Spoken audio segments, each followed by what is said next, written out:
Hello friends, మళ్ళీ వచ్చేసాను. ఈరోజు వీడియో ఏంటి అనుకుంటున్నారా?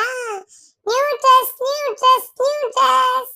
మమ్మీ వాళ్ళు నాకు కొత్త బట్టలు కొన్నారు. ఏమిటో చూద్దాం వచ్చేయండి. ఈ సంచి నాది, ఈ బట్టలు నావి.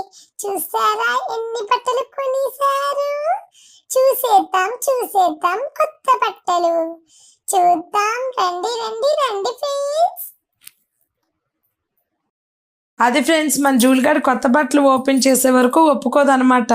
దానికి మొత్తం 6 రకాలు కొన్నాను. ఇది శ్రీరామనవమికని కొన్నానండి ఈ చిప్స్ది. అవన్నీ మామూలు సమ్మర్ అవుట్ఫిట్స్ అనమాట. సమ్మర్ కదా, టూర్స్కి ఫోటోషూట్స్, సరదాగా వీడియోస్ అవి చేస్తూ ఉంటాంగా. మన జూలిగాడికి ఆ అవుట్ఫిట్స్ కొన్నాను. ఎలా ఉన్నాయి ఏంటి, బాగానే కొన్నానా? సెలెక్షన్ అది కొంచెం చెప్పండి. జూలిగాడికి పాత బట్టలు అవి ఉన్నాయి కదా మన జూలీ తల్లివి, అవి పేద పిల్లలకి ఇచ్చేస్తామన్నమాట. వేసుకుంటారు జూలీ బట్టలు తీసుకొని వేసుకుని చిన్న చిన్న పిల్లలు ఉన్నారు. అది ఇవాల్టి వీడియో. Subscribe my channel.